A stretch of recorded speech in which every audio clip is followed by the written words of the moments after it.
Le message du jour avec le pasteur Mickey Hardy.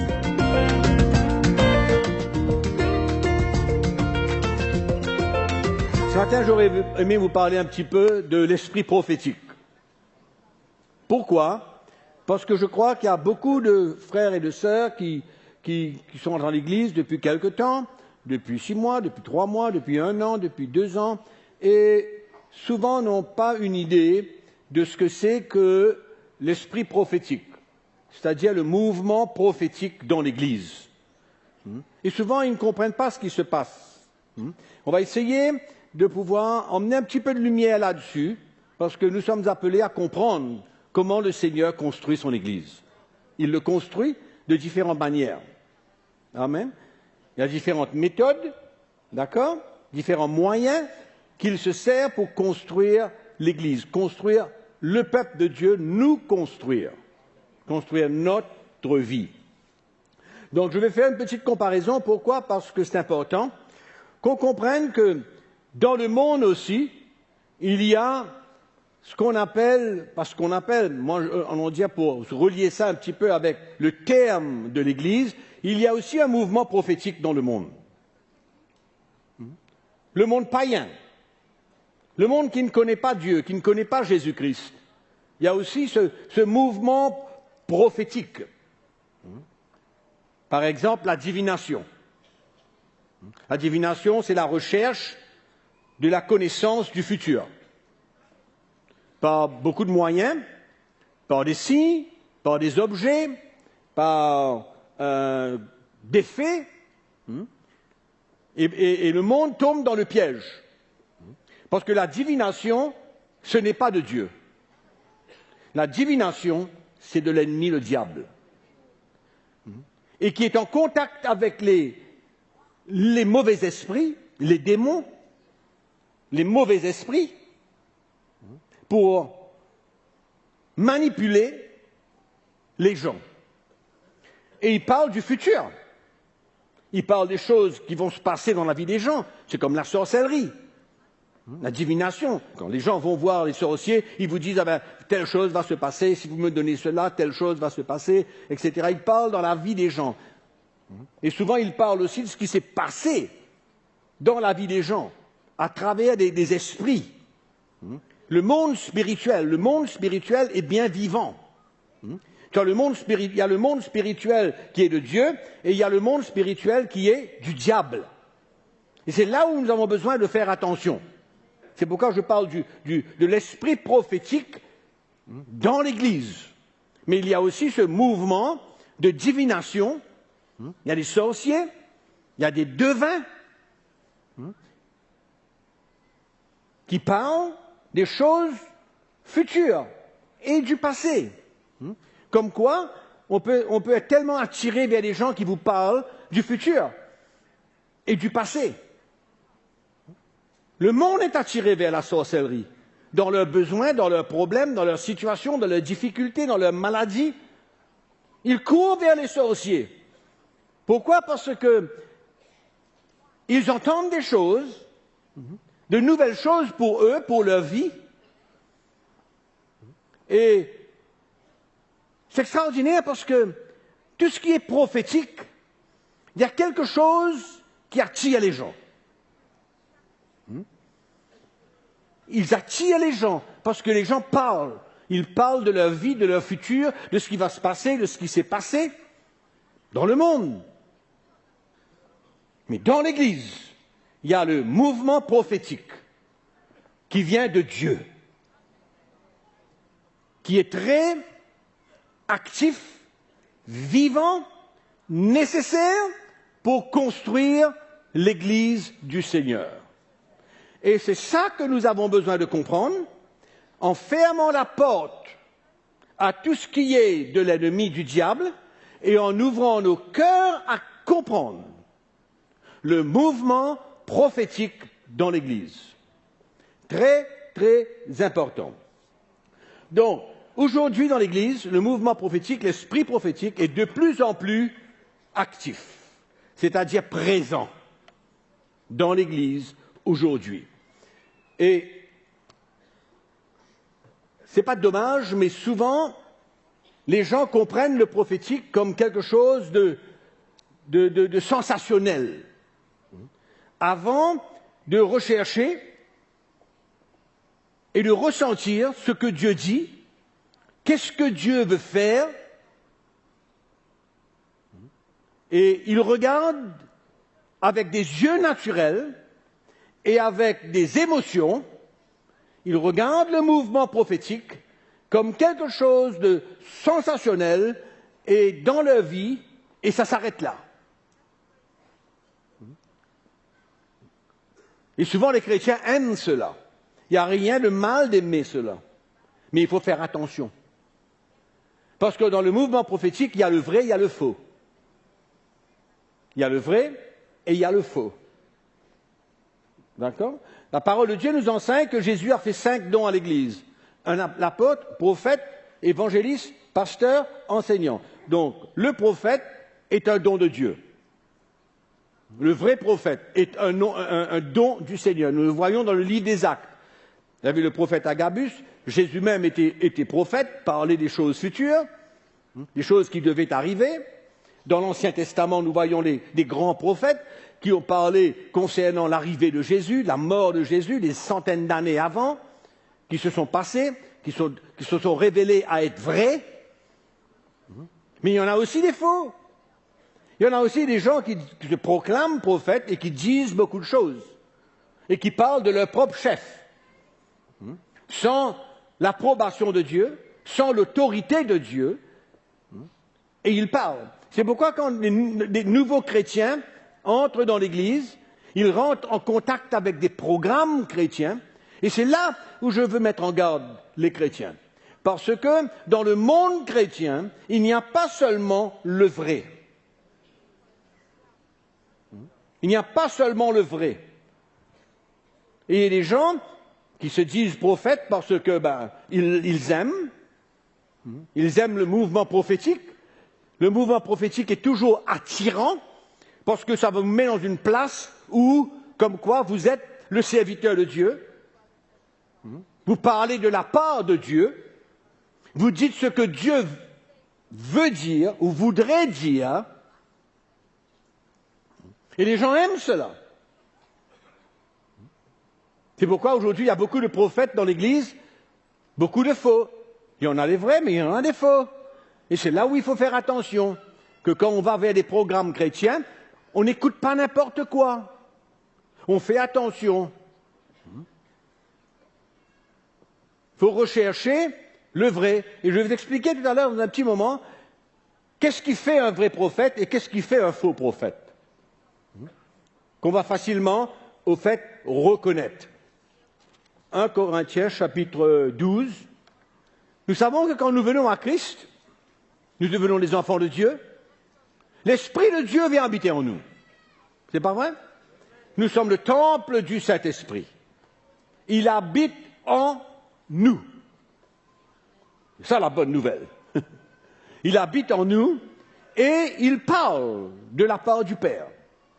Il parle. Il parle à nos cœurs. Il nous conduit. Il nous dirige. Il nous enseigne. Le ministère du Saint-Esprit est large.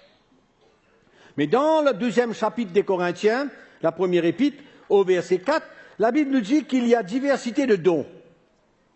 Mais le même esprit, diversité de ministères, mais le même Seigneur, diversité d'opérations, mais le même Dieu qui opère tout en tous. Or, à chacun la manifestation de l'Esprit est donnée pour l'utilité commune. En effet, à l'un est donné par l'Esprit une parole de sagesse, à un autre une parole de connaissance, c'est-à-dire connaître quelque chose qu'on ne voit pas, avec nos yeux naturels.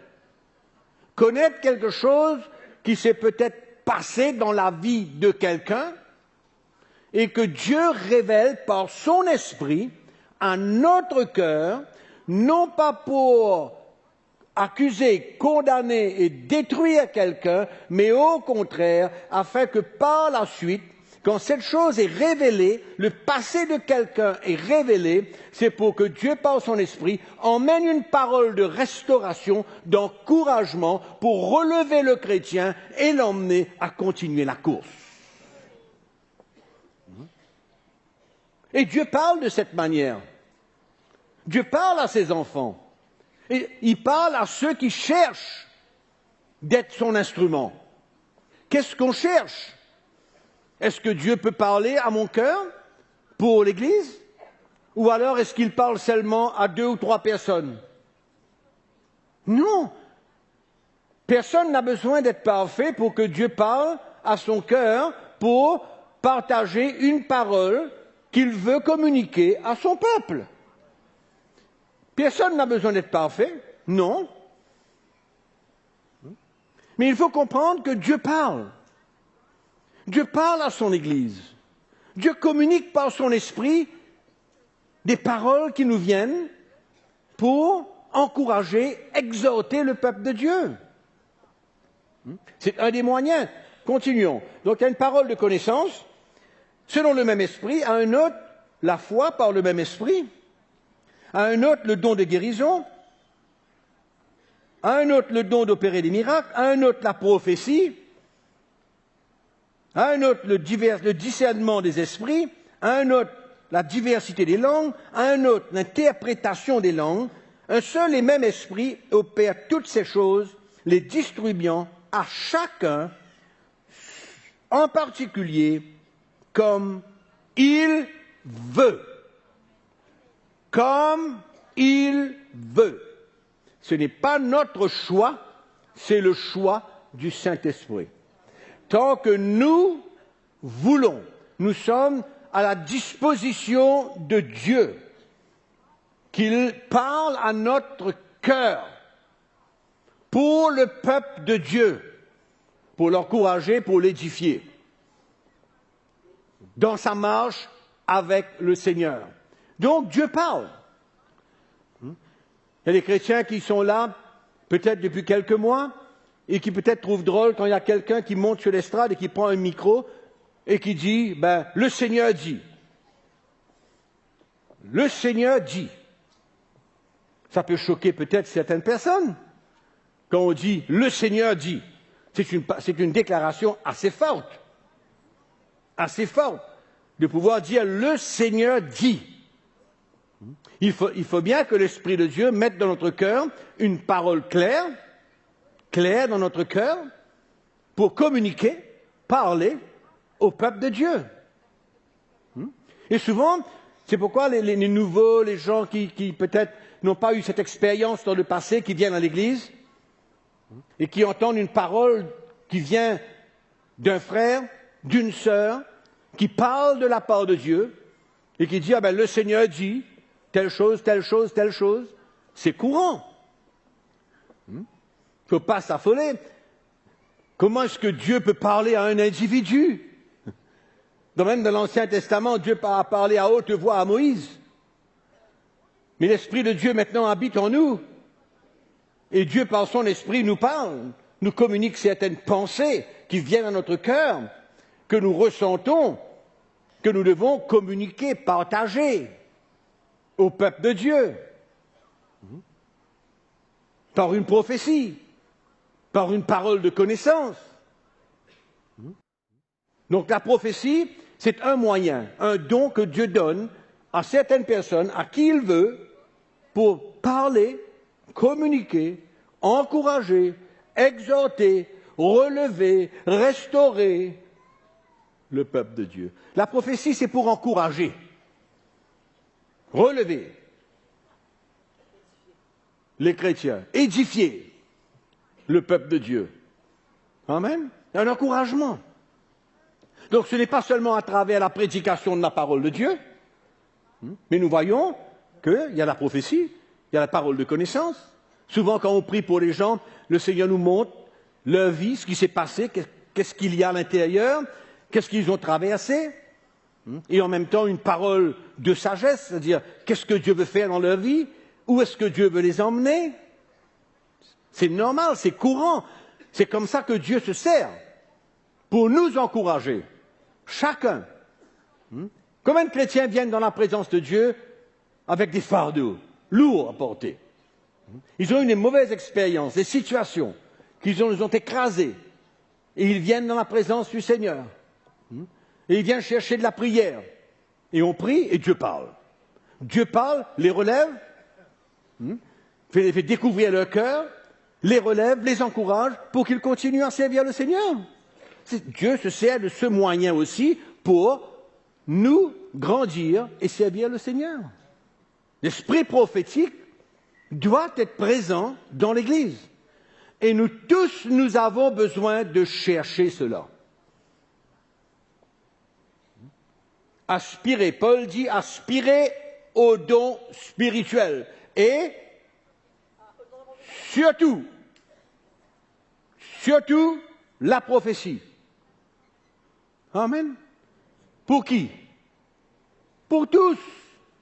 C'est pourquoi quand on vient à l'Église, nous ne sommes pas des gens qui sont là et qui restent là et qui ne sont pas ouverts et qui ne cherchent pas d'être des instruments de Dieu, des communicateurs de la part de Dieu. Ça ne vous fait pas un prophète, cela. Non, ça c'est une autre dimension. Ça c'est une autre chose. C'est comme ça. Et Dieu peut se servir de vous. Il peut se servir de chacun d'entre nous. Ok. Alors, on continue. Donc, nous voyons les dons du Saint-Esprit. Nous voyons comment le Seigneur parle à travers beaucoup. Et est-ce que toutes les prophéties sont vraies? Vous savez, il faut faire attention. Ce n'est pas parce que quelqu'un prend un micro et parle dans la vie de quelqu'un que tout ce qu'il dit est vrai. Il faut faire bien attention. De ne pas tout prendre, tout accepter. Il faut faire attention, même si c'est un homme de Dieu, même si c'est quelqu'un qui prêche l'Évangile. Ce n'est pas parce qu'il parle de la part de Dieu que tout ce qu'il dit est vrai. Attention! Il y a des chrétiens qui se basent sur ce qu'ils ont entendu. C'est une bonne chose quand cela témoigne à leur cœur. Mais pour les choses nouvelles, il ne faut pas les prendre et les jeter au panier, mais il faut ouvrir son cœur et dire, Seigneur, si toutes ces choses que tu me parles maintenant sont vraies, ben, que cela soit fait, selon ta parole, et j'attends. Mais je ne vais pas me servir de cela pour pouvoir forcer une porte quelconque et faire la chose que Dieu me demande. Tout ce qui est de Dieu, c'est Dieu qui ouvre la porte, c'est Dieu qui fait les choses, c'est Dieu qui conduit toutes choses. Attention! Même que le frère soit reconnu, ou qu'une sœur vienne prophétiser, ou quoi que ce soit, n'importe quoi. Attention! Que tout ce qui est communiqué peut avoir des éléments là-dedans qui sont de la pensée de l'homme et d'autres choses. Oui. Il n'y a personne de parfait. Il n'y a personne de parfait. Tout ce qui est important et tout ce que Dieu cherche, c'est l'intention de notre cœur, l'attitude de notre cœur, l'ouverture de notre cœur, à être un instrument entre ses mains pour parler de la part, de sa part. Donc tout ce qui est prophétisé ne veut pas dire que c'est de Dieu. Attention! Il y a des choses qui doivent témoigner à notre cœur, et il y a des choses que nous ne savons pas, mais nous attendons. Mais on ne cherche pas à ce que cette chose-là se passe. Parce qu'il y a beaucoup de chrétiens qui se basent sur une parole de prophétie ou d'encouragement ou quelque chose qui vient pour eux particulièrement et qui maintenant se servent de ça. Dieu m'a dit. se base là-dessus pour faire quelque chose avant le temps, avant que Dieu ouvre la porte. Il y a un temps pour toute chose. Une prophétie, ce n'est pas parce qu'il y a une prophétie aujourd'hui qu'elle doit être en vigueur demain. Il y a des prophéties qui deviennent une réalité 5 ans, 10 ans, 15 ans.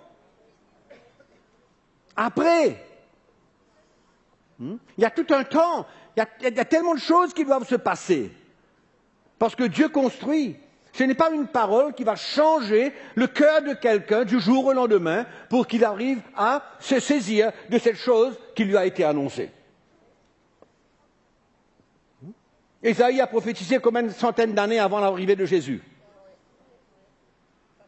Ce qu'il a prophétisé 400 ans avant, il ne l'a pas vu. 400 ans avant. Il faut faire attention. On entend quelque chose, on entend une parole pour nous personnellement de la part de quelqu'un, on dit ça y est, maintenant, allez, vas-y. Dis ce que tu veux, fais ce que tu veux, moi c'est ça. Non. Tout ce qui pourra s'accomplir doit s'accomplir dans l'ordre. Dieu n'est pas un Dieu de désordre, il est un Dieu d'ordre. Et quand on parle du mouvement prophétique, le mouvement prophétique doit s'aligner avec toute la construction de l'Église. Elle n'est pas à part. Elle prend sa place dans le contexte de la construction. C'est ça le problème de l'Église aujourd'hui souvent. Il y a des gens qui se déclarent prophètes, hors de la compréhension de la manière que Dieu construit son Église. Et ils se mettent en avant et ils font de la publicité pour leur ministère, ils parlent de leur propre chef, ils ne disent pas ce que Dieu dit, mais ils disent ce que les gens veulent entendre, pour ouvrir une porte pour eux. Il faut faire attention. C'est pourquoi le prophétique, l'esprit prophétique, le mouvement prophétique peut être dangereux. Peut être dangereux. Et il faut faire attention. Amen. Vous êtes d'accord? Sûr?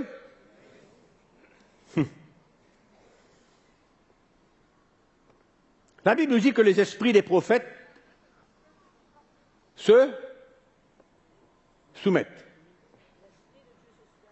Les esprits des prophètes sont soumis aux prophètes. Ça veut dire quoi? Nous avons besoin de garder notre inspiration, ce que Dieu dit, sous contrôle, sans se laisser emporter par d'autres choses qu'on veut ajouter. En plus, l'esprit des prophètes sont soumis aux prophètes. Nous avons le contrôle de ce que Dieu nous dit. On a compris ce que je dis? Dieu parle à mon cœur, m'inspire. Et il faut comprendre que dans l'Église, ce sont des choses courantes. Dans la vie de beaucoup de chrétiens, Dieu parle. Dieu ne parle pas simplement au travers de sa parole. Il parle dans différents moyens. S'il a prévu qu'il y ait des dons de prophétie dans l'Église, des paroles de connaissance, de révélation, de sagesse, c'est que Dieu veut que sa construction se fasse aussi par ses moyens.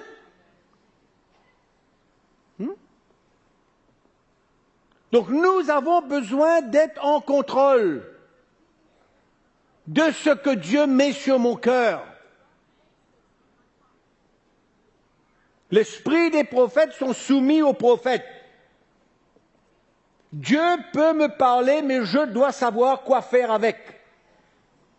C'est moi qui suis en contrôle maintenant. On comprend ce que je dis. Quand je dis c'est moi qui suis en contrôle, c'est l'Esprit de Dieu qui parle. Et c'est lui qui veut me conduire à communiquer ce qu'il me demande de communiquer. Mais en même temps, je dois pouvoir savoir me contrôler.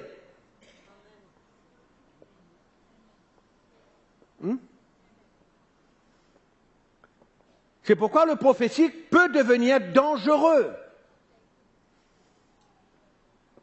Et moi, je veux vous encourager, frères et sœurs, parce qu'aujourd'hui, on peut avoir tellement de chaînes télévision chrétiennes où n'importe qui dit n'importe quoi.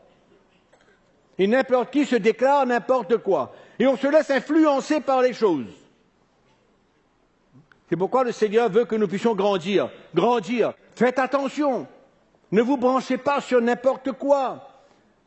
N'écoutez pas n'importe qui. Attention. Il y a beaucoup de dangers dans ces derniers temps. Jésus a dit qu'il y aura des faux prophètes.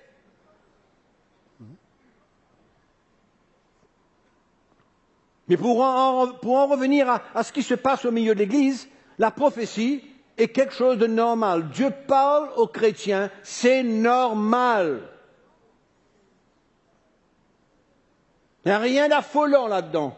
Quand quelqu'un prend le micro et dit, ah ben, quelque chose, le Seigneur nous dit telle chose, telle chose, telle chose, telle chose. C'est normal.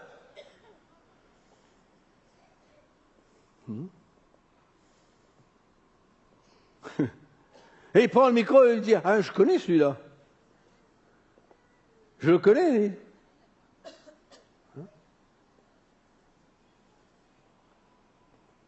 Et je répète, il n'a pas besoin d'être parfait. Dieu n'attend pas la perfection. Il veut se servir de nous, il veut se servir de tous ceux qui s'ouvrent à lui, qui cherchent à être des instruments entre ses mains, qui s'attendent à ce que Dieu parle à leur cœur et qui parlent de la part de Dieu, même dans leurs faiblesses, même dans leurs erreurs. Dieu parle. Il est capable de parler. C'est ça son Église. Et Paul dit recherchez ces dons. Surtout le don de la prophétie. Donc moi je veux encourager même les chrétiens qui sont chez nous, qui sont là depuis quelque temps, qui n'ont jamais peut-être entendu parler de la prophétie, des prophètes, et que Dieu parle à travers des hommes et des femmes, à travers de ses enfants. Dieu parle. C'est normal. Dieu a parlé à Agabus dans le livre des Actes comme quoi il devrait avoir une grande famine. Les 4 filles de Philippe avaient le don de la prophétie.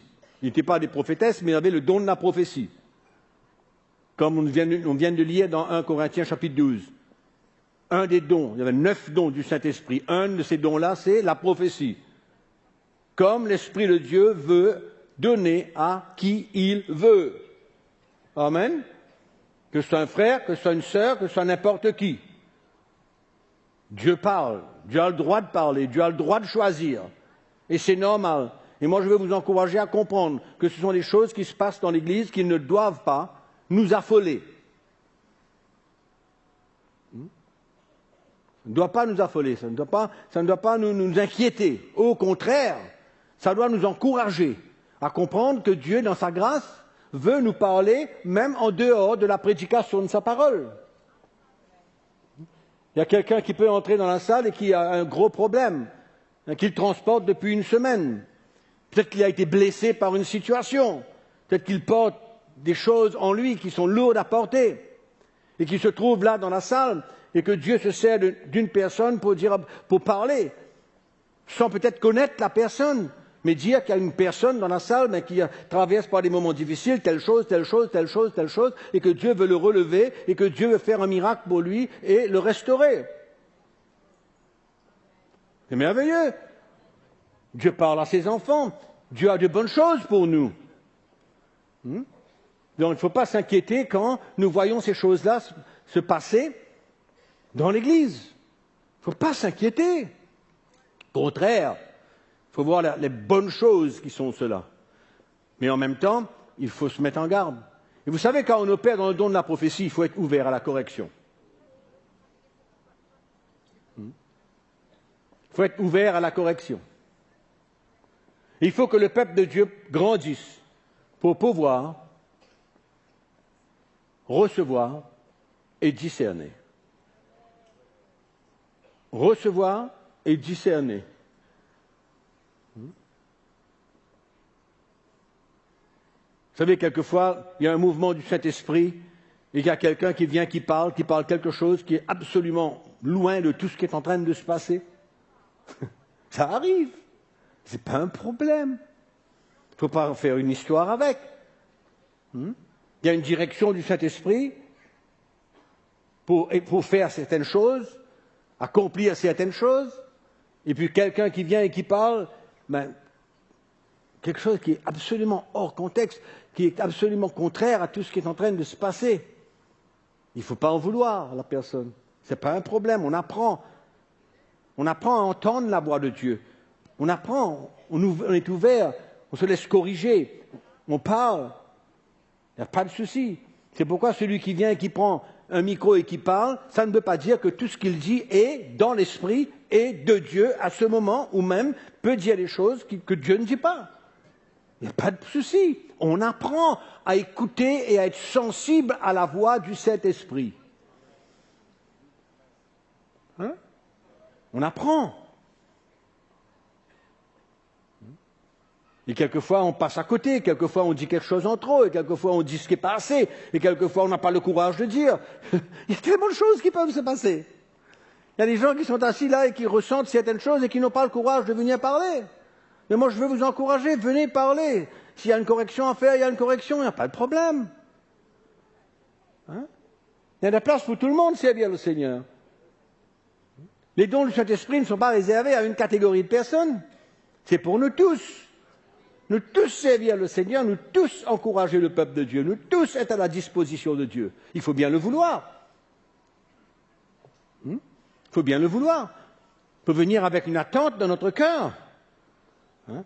Si on croit qu'on va venir dans la présence du Seigneur et qu'on va se mettre debout et qu'on va regarder combien de lumières sont allumées, combien sont brûlées, est-ce que tout est bon là? Il n'y a pas une lumière qui est brûlée? On compte combien il y a et on regarde, on inspecte et on regarde si le son est bon.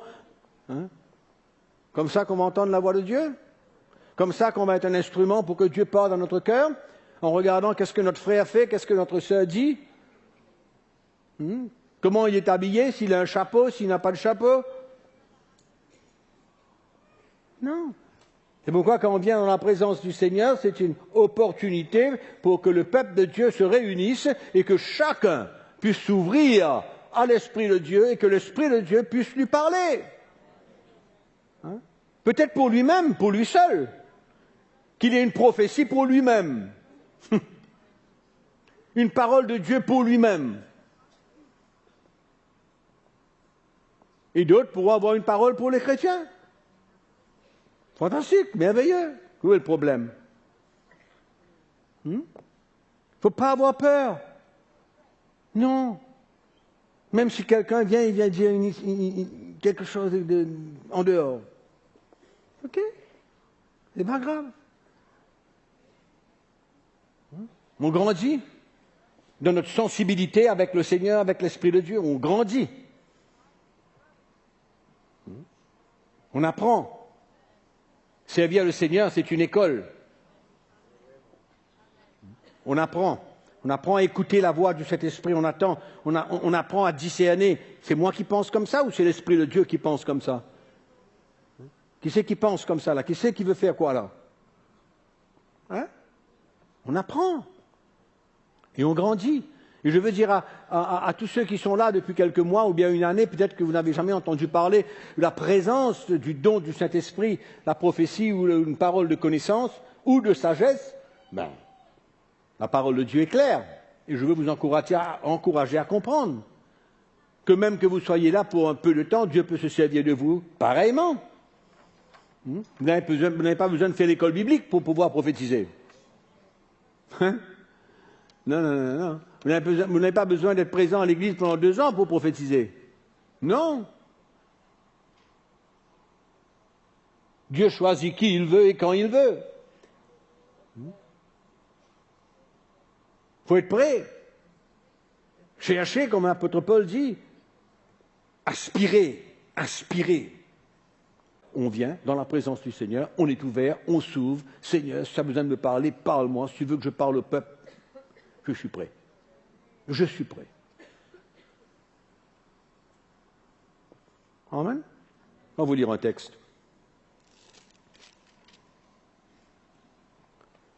Chapitre 14, toujours, le verset 26.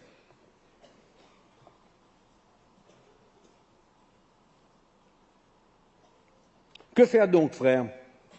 Lorsque vous vous assemblez, les uns ou les autres parmi vous ont-ils un cantique?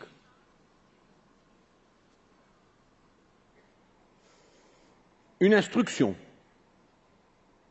une révélation, une langue, une interprétation, que tout se fasse pour l'édification. Amen. On aura peut-être l'occasion de parler.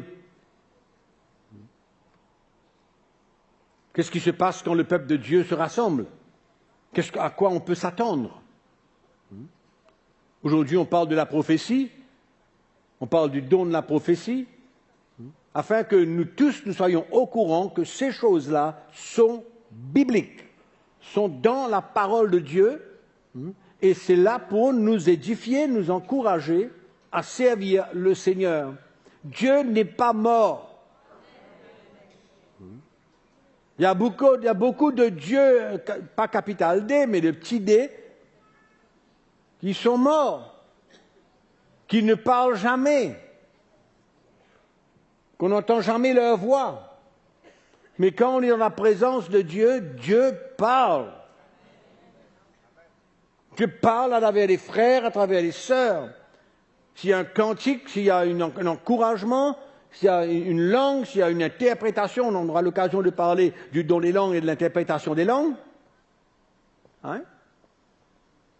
Mais ce sont des choses normales dans l'Église du Seigneur pour encourager le peuple de Dieu.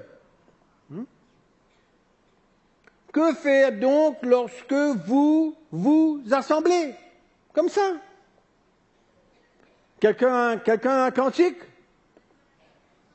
Qui vient chanter? Quelqu'un a un cantique? Qui vient chanter? Où est le problème? C'est pas un... Hein, il n'y a pas de problème. Viens bénir le peuple de Dieu. Viens chanter. Nous sommes intéressés à louer le Seigneur, à adorer le Seigneur. Amen. Nous ne sommes pas intéressés avec le reste. Mais je peux vous dire une chose, mes frères et sœurs. Ce voyage au Gabon m'a bien béni. Pourquoi? Parce que j'ai vu les frères et les sœurs louer le Seigneur et adorer le Seigneur. Croyez-moi, j'ai été béni de voir leur cœur. Tu as un cantique? Viens. Chante pour la gloire du Seigneur. Amen. Viens, chante pour la gloire du Seigneur. Tu as un encouragement à faire? Viens, encourage le peuple de Dieu.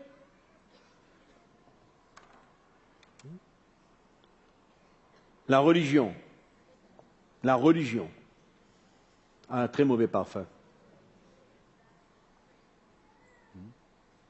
Par contre, la voix de l'esprit a un bon parfum.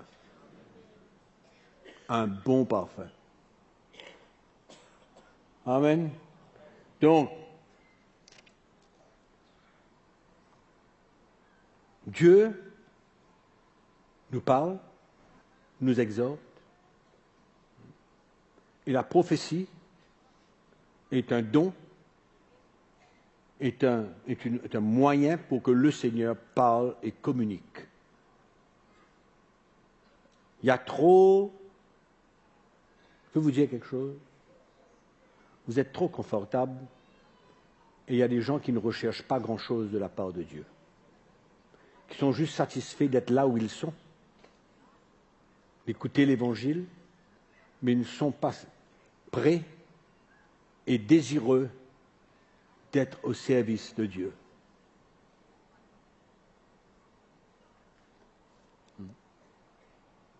Je vais vous encourager à ce que vous compreniez la manière que Dieu veut construire son Église. Une seule parole suffit. Une seule parole de la part d'un frère ou d'une sœur qui vient parler de la part de Dieu peut libérer beaucoup de gens. Une parole, une phrase que quelqu'un a sur son cœur de la part du Saint-Esprit qui vient communiquer peut libérer les gens là où ils sont. Briser les chaînes dans leur vie, goûter à l'amour de Dieu, faire ressentir l'amour du Seigneur pour eux.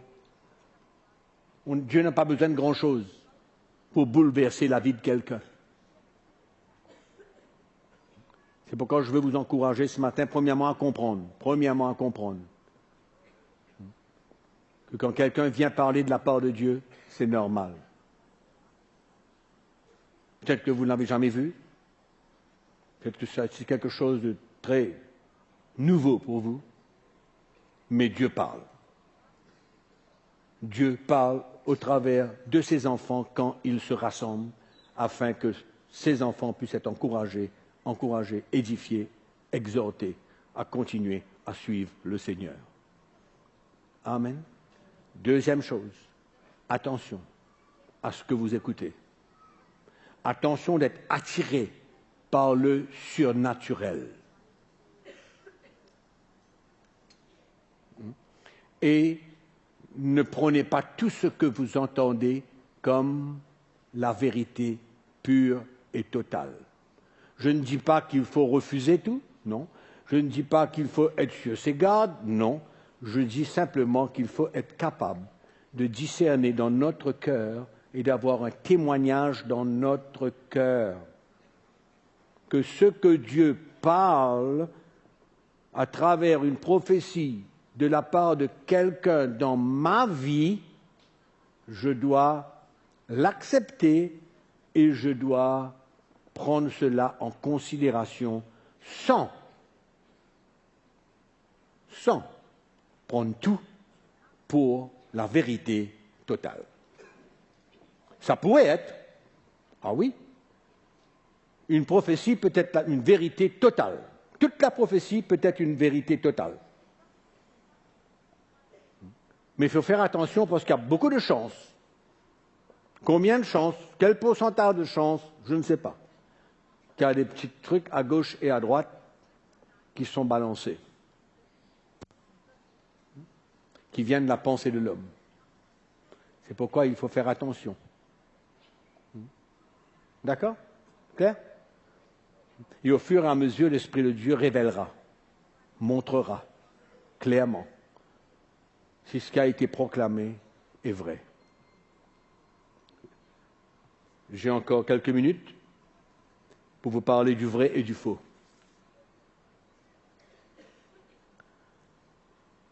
Les faux prophètes parlent souvent, et la plupart du temps et toujours, si on peut aller à l'extrême, de leur propre chef.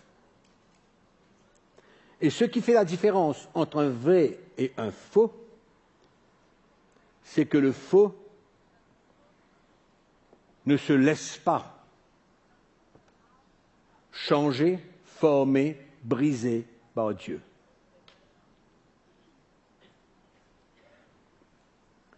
Ce qui fait la différence avec le vrai. Il a la crainte de Dieu.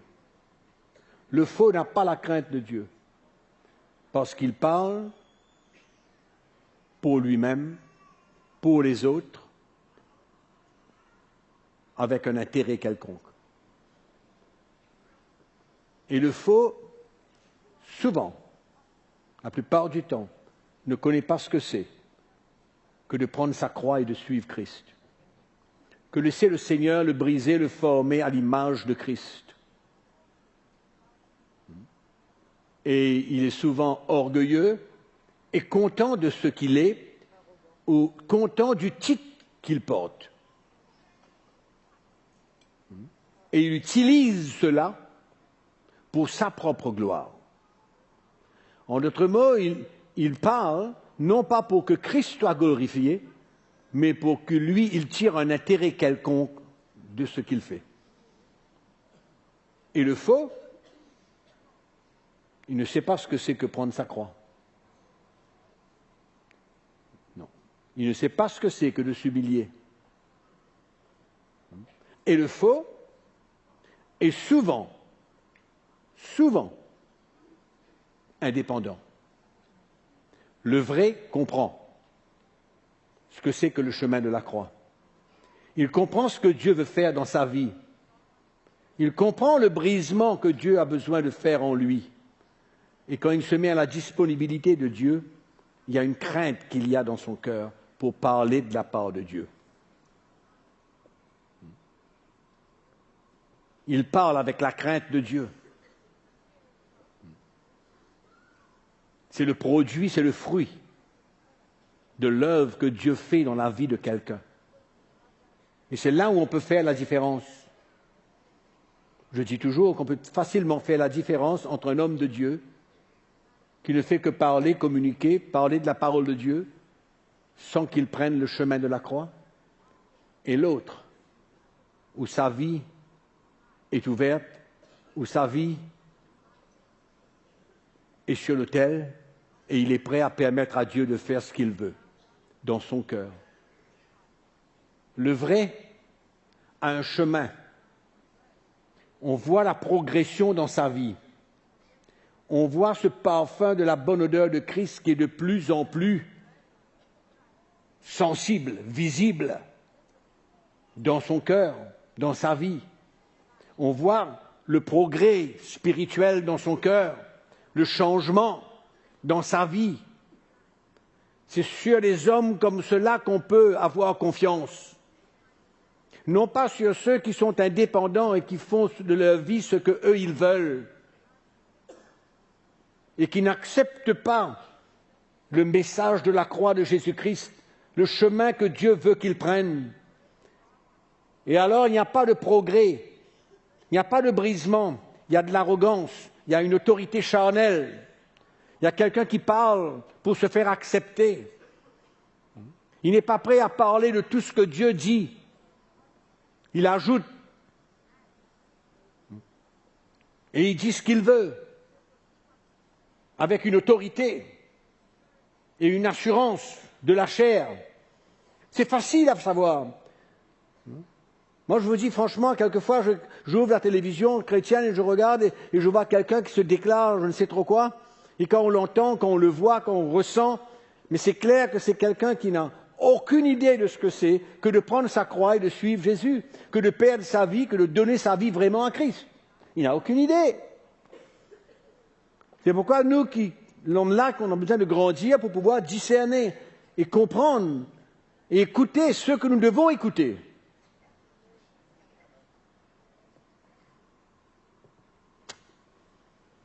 Amen. Je crois que c'est important pour le peuple de Dieu de comprendre le ministère prophétique et de comprendre comment Dieu veut construire. Donc au fur et à mesure, je suis sûr qu'on comprendra la différence claire et nette en quelqu'un qui vient manifester le don de la prophétie et qui parle de la part de Dieu pour encourager et édifier le peuple de Dieu, et le ministère prophétique, c'est-à-dire le prophète lui-même. Deux choses totalement différentes. Et en passant, ce n'est pas parce que quelqu'un prophétise qu'il devient un prophète. Non. Pas du tout. Amen. Donc c'est clair que nous avons besoin de comprendre et de saisir de plus en plus qu'est-ce que c'est que de servir Dieu comme il le faut. Et d'écouter ceux que nous devons écouter. Amen. Donc pas de panique quand vous voyez quelqu'un monter sur l'estrade et prendre le micro et de parler de la part de Dieu. Pas de panique. C'est normal, Dieu parle et Dieu continuera à parler et il parlera de plus en plus. Amen à son peuple. Il parlera de plus en plus à son peuple parce qu'il aime son peuple. Et il veut que nous puissions grandir dans la vérité, grandir et être libérés afin de pouvoir mieux le servir. Si vous êtes là ce matin, c'est pour pouvoir mieux servir le Seigneur, d'être mieux équipé, mieux comprendre la manière que Dieu veut construire son Église. Amen. Et être partie prenante de ce que Dieu fait. Alléluia. Le Seigneur est bon. Et à tous ceux qui nous écoutent, je veux simplement vouloir leur dire parce que c'est très facile, très très facile d'ouvrir notre télévision et de se brancher sur n'importe quel programme. Je veux vous dire simplement, faites attention. Choisissez et arrivez à discerner ce qui est de Dieu et ce qui n'est pas de Dieu. Parce que dans les derniers jours, il y aura énormément de faux dans l'Église. Qui vont se lever, qui sont indépendants et qui vont essayer de détruire le peuple de Dieu. C'est bien triste de dire des choses pareilles, mais c'est tellement vrai comme quoi que ce n'est pas tout ce qu'il y a dans l'Église du Seigneur, dans le monde qui est vrai. Merci de nous avoir suivis. À bientôt.